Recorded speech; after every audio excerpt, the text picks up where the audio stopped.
नमस्कार दोस्तों, एक बार फिर से आप सभी का हार्दिक स्वागत है हमारे YouTube चैनल एसएसपीएस खबर पर। दोस्तों, आज फिर मैं आपके लिए बहुत ही इंटरेस्टिंग वीडियो लेके आया हूं जो कि पूरी तरह से साइंस से रिलेटेड है।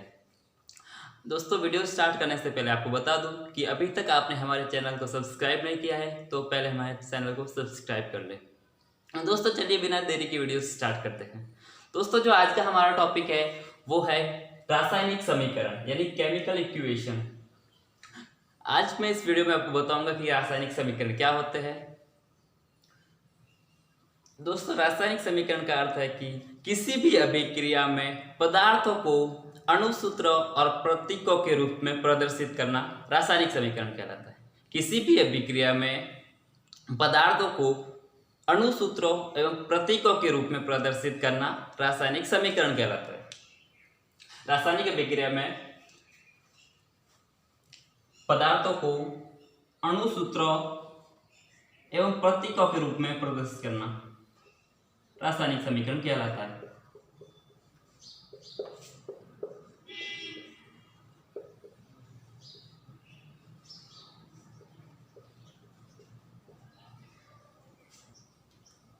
जैसे कि दोस्तों, कार्बन को ऑक्सीजन की उपस्थिति में गर्म करने पर कार्बन डाइऑक्साइड बनती है।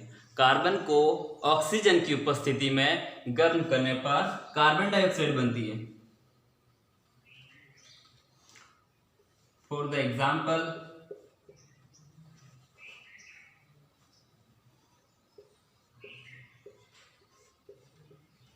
ये कार्बन है और इसके साथ हम ऑक्सीजन को जोड़ रहे हैं।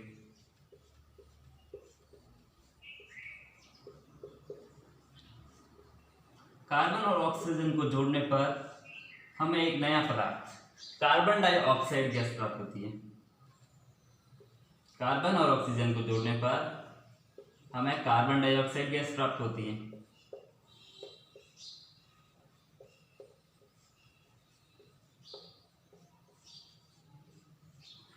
अब चलिए दोस्तों, आपको बता दूं कि इनको हम अणुसूत्रों और प्रतीकों के रूप में प्रदर्शित कैसे करते हैं।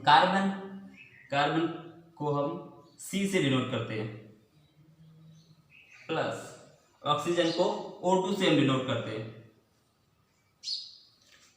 कार्बन और ऑक्सीजन से बनने वाली गैस है वो है कार्बन डाइऑक्साइड, जिसको हम CO2 से डिनोट करेंगे, कार्बन डाइऑक्साइड गैस CO2। इस तरह रासायनिक अभिक्रिया में पदार्थों को उनके अणुसूत्रों के रूप में या प्रतीकों के रूप में प्रदर्शित करना रासायनिक समीकरण कहलाता है। दोस्तों, आपको बता दूं कि इस अभिक्रिया में कार्बन और ऑक्सीजन ये अभिकारक है, जिन्हें हम क्रियाकारक भी बोलते हैं। कार्बन और ऑक्सीजन अभिकारक है और ये जो इनसे बनने वाला पदार्थ उत्पाद ये CO2, इसे उत्पाद बोलते हैं। कार्बन और ऑक्सीजन से बनकर बनने वाली गैस CO2 ये उत्पाद है।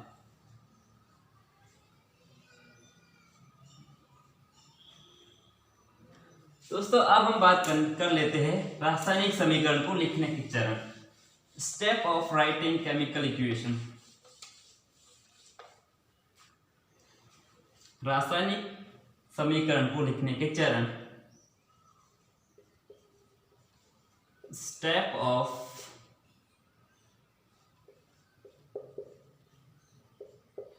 Writing chemical equation.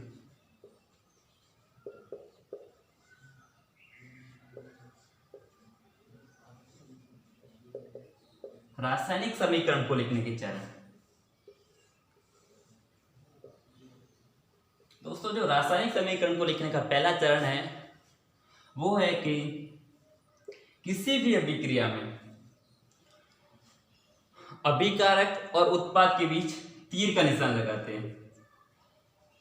अभिकारक, किसी भी अभिक्रिया में अभिकारक और उत्पाद के बीच तीर का निशान लगाते हैं, यानी अभिकारक के बाद तीर का निशान लगाने के पश्चात ही हम उत्पाद को लिखते हैं।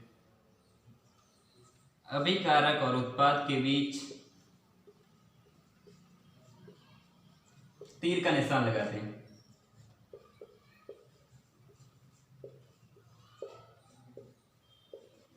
फॉर द एग्जाम्पल मैं आपको बता दूं,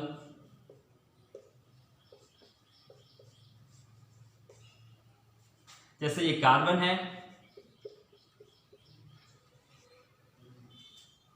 प्लस इसके साथ ऑक्सीजन जोड़ी, और जिससे बनने वाला उत्पाद है उसके आगे हम तीर का निशान लगाते हैं, फिर उसको डिनोट करते हैं। कार्बन और ऑक्सीजन के सहयोग से CO2 कार्बन डाइऑक्साइड गैस बनती है। कार्बन और ऑक्सीजन को जोड़ने के बाद हम इसके आगे तीर का निशान लगाकर फिर उत्पाद को डिनोट करते हैं। रासायनिक समीकरण को लिखने का दूसरा चरण है, अगर अभिक्रिया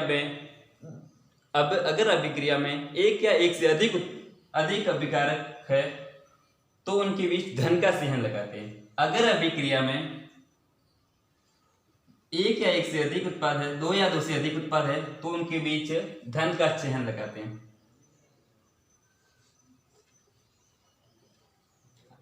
किसी भी रासायनिक अभिक्रिया में अगर दो या दो से अधिक अभिकारक है तो उनके बीच धन का चिन्ह लगाते हैं।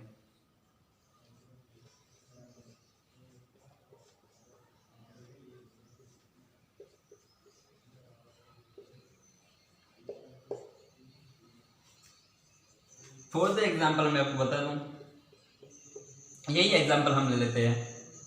कार्बन एक अभिकारक है और फिर इसके साथ ऑक्सीजन ये दूसरा अभिकारक है। हम इनको दोनों को अगर जोड़ेंगे तो इनके बीच धन का चिन्ह लगाते हैं। अगर रासायनिक अभिक्रिया में दो या दो से अधिक अभिकारक है तो उनके बीच धन का चिन्ह लगाते हैं। इनसे बनने वाला उत्पाद है CO2 कार्बन डाइऑक्साइड गैस। अब बात कर लेते हैं रासायनिक अभिक्रिया को लिखने के रासायनिक समीकरण को लिखने के तीसरे चरण की। इसका तीसरा चरण है कि रासायनिक अभिक्रिया में न तो द्रव्यमान का निर्माण होता है और न ही द्रव्यमान का क्षय होता है। रासायनिक अभिक्रिया में न तो द्रव्यमान का निर्माण होता है और न ही क्षय होता है, यानी जितना द्रव्यमान अभिकारक का है उतना ही द्रव्यमान उत्पाद का होगा। यानी पूरी तरह से रासायनिक अभिक्रिया में द्रव्यमान संरक्षित रहता है। रासायनिक अभिक्रिया में पूरी तरह से द्रव्यमान संरक्षित रहता है।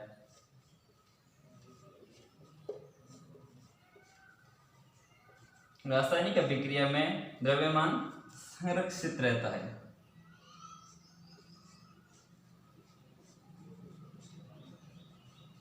इसी के साथ आपको दोस्तों बता दूं कि अभिक्रिया की तीर के निशान के दोनों ओर परमाणुओं की संख्या समान रहती है। तीर के निशान के दोनों ओर परमाणुओं की संख्या समान रहती है, यानी जितने परमाणु अभिकारक के हैं उतने ही परमाणु जितने परमाणु अभिकारक के हैं उतने ही परमाणु उत्पाद के होंगे। दोनों ओर परमाणु की संख्या समान रहती है। अब बात कर लेते हैं हम रासायनिक समीकरण को लिखने के चौथे चरण की।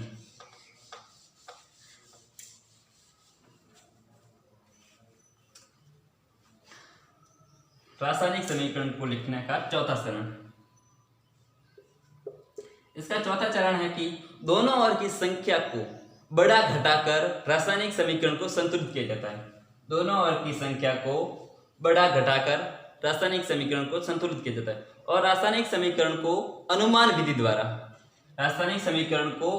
विधि हीट एंड ट्रायल मेथड द्वारा संतुलित किया जाता है।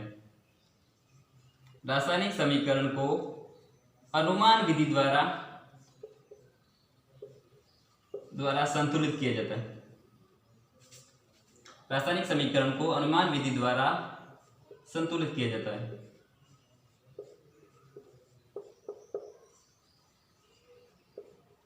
अनुमान विधि हीट एंड ट्रायल मेथड।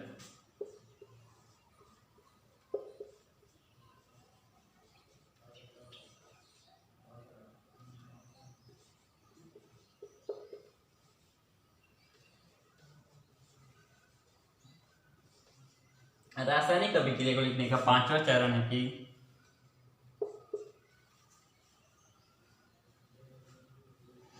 रासायनिक समीकरण को संतुलित करने के लिए सबसे पहले ऑक्सीजन और हाइड्रोजन को छोड़कर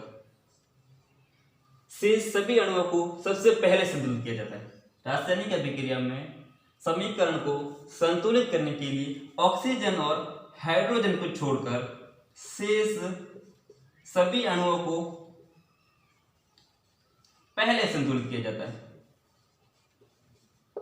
रासायनिक अभिक्रिया में ऑक्सीजन और हाइड्रोजन को छोड़कर शेष अणुओं को पहले संतुलित किया जाता है।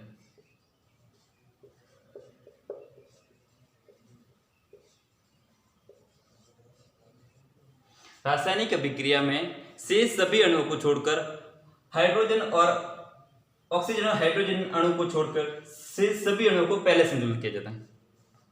इसका छठा चरण है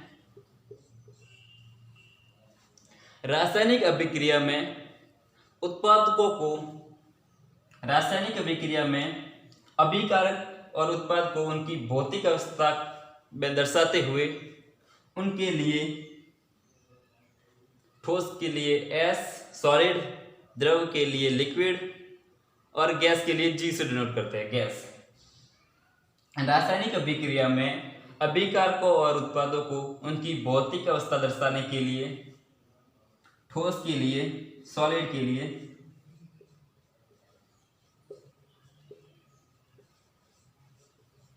ठोस के लिए S, द्रव के लिए L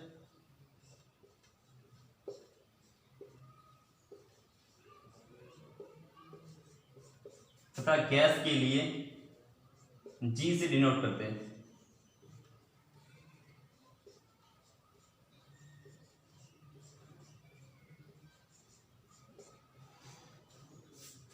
रासायनिक अभिक्रिया में समीकरण को उनकी भौतिक अवस्था अभिकारक उत्पाद को उनकी भौतिक अवस्था दर्शाने के लिए ठोस के लिए S, द्रव के लिए L तथा गैस के लिए G से डिनोट करते हैं।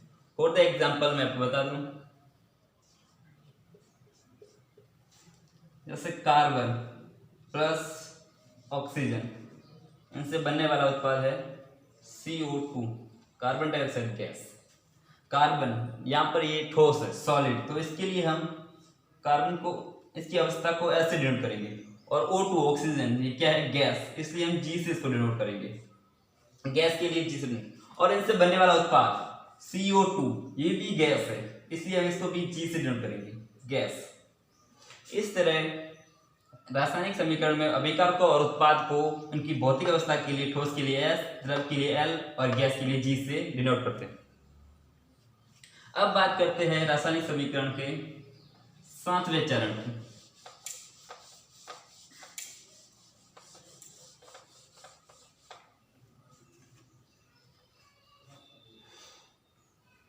इसका 7वां चरण है अगर अभिक्रिया में अभिकारक जलीय विलयन के लिए अगर अभिक्रिया में अभिकारक व उत्पाद जलीय विलयन के रूप में होते हैं तो उन्हें एक क्यू के रूप में प्रदर्शित करते हैं।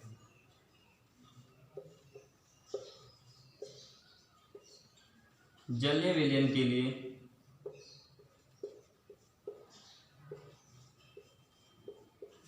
एक क्यू के रूप में प्रदर्शित करते हैं।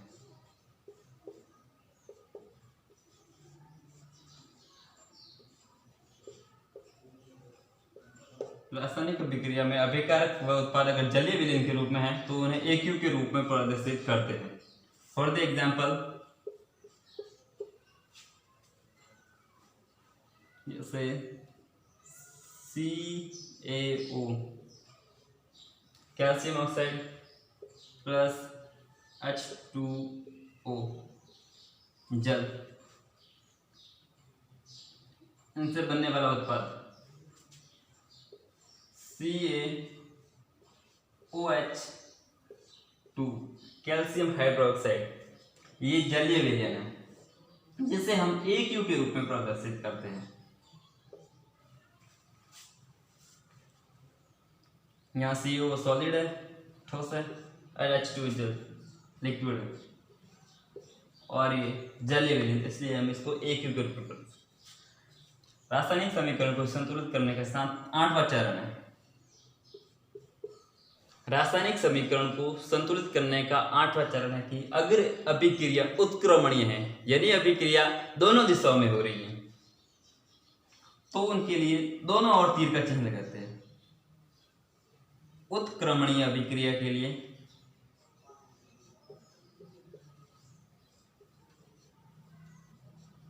उत्क्रमणीय अभिक्रिया होने पर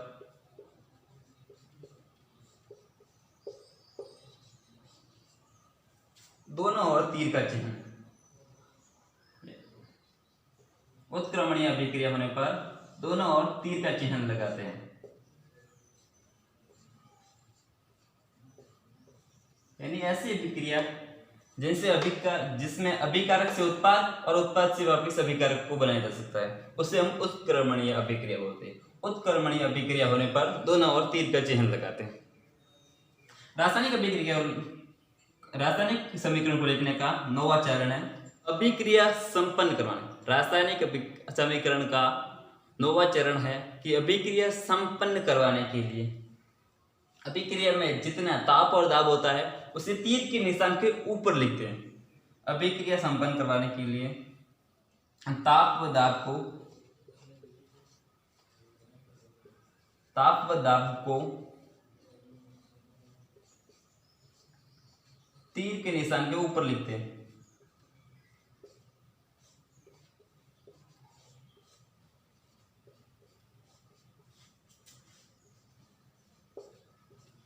अभिक्रिया में को संपन्न करवाने के लिए ताप व दाब को तीर के निशान के ऊपर लिखते हैं।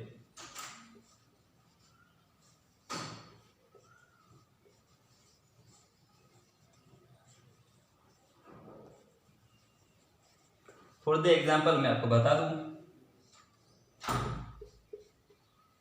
जैसे N2 प्लस 3H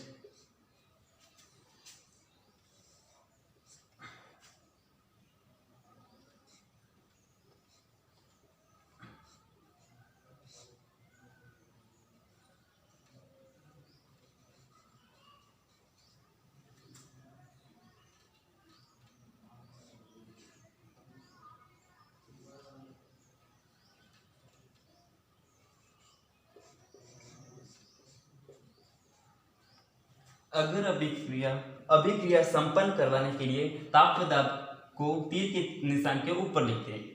इसी प्रकार से हम ताप व दाब को तीर के निशान के ऊपर लिखते हैं। रासायनिक समीकरण लिखने का 10वां चरण है ऊष्माक्षेपी और ऊष्माशोषी अभिक्रिया में उत्पाद के साथ क्रमशः धन चिह्न और ऋण चिह्न का उपयोग किया जाता है।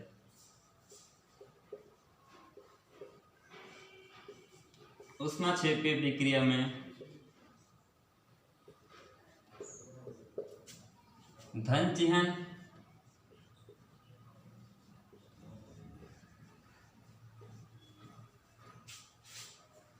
तथा ऊष्माशोषी अभिक्रिया में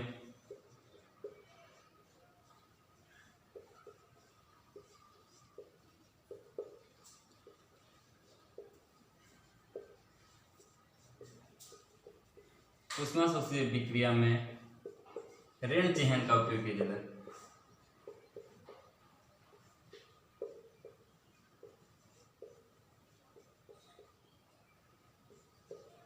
इसमें प्लस था और इसमें माइनस था। ऊष्माक्षेपी अभिक्रिया में धन चिह्न और तथा ऊष्माशोषी अभिक्रिया में ऋण चिह्न का उपयोग किया जाता है। उदाहरण के लिए आप मैं बता दूं, N2 प्लस 3H2 इससे बनने वाला उत्पाद 2NH3 प्लस 10.5 किलो कैलोरी बट्टा मोल, इसमें हमने धन चिह्न का उपयोग किया। ऊष्माक्षेपी अभिक्रिया के साथ धन चिह्न का उपयोग किया जाता है। बात कर लेते हैं अब ऊष्माशोषी अभिक्रिया की। इसका उदाहरण है N2 प्लस 3H2 से बनने वाला उत्पाद 2NH3 प्लस 21.6 किलो कैलोरी बटा मोल। तो उष्मा क्षय विक्रिया में धन चिह्न का उपयोग किया जाता है। इसी प्रकार उष्मा शोषी विक्रिया में ऋण चिह्न का उपयोग किया जाता है। यहाँ ऋण चिह्न। अब बात कर लेते हैं रासायनिक समीकरण को लिखने के 11वें चरण की। इसका 11वां चरण है कि अभिक्रिया में प्रयुक्त होने वाले उत्प्रेरक को तीर के निशान के ऊपर लिखते हैं। अभिक्रिया में प्रयुक्त होने वाले उत्प्रेरक को तीर के निशान के ऊपर लिखते हैं। अभिक्रिया में प्रयुक्त होने वाले तीर के निशान उत्प्रेरक को तीर के निशान के ऊपर लिखते हैं।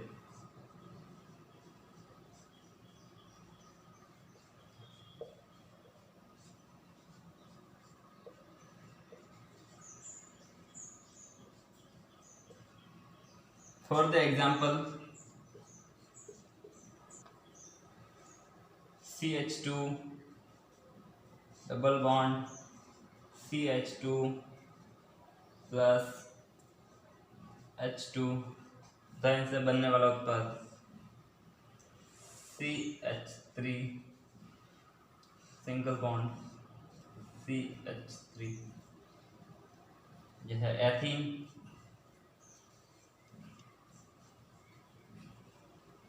और यह है एथेन। इस प्रकार ये कुछ रासायनिक समीकरण को लिखने के चरण थे। मैं आशा करता हूँ कि आपको ये समझ में आ गए होंगे। धन्यवाद। जय हिंद।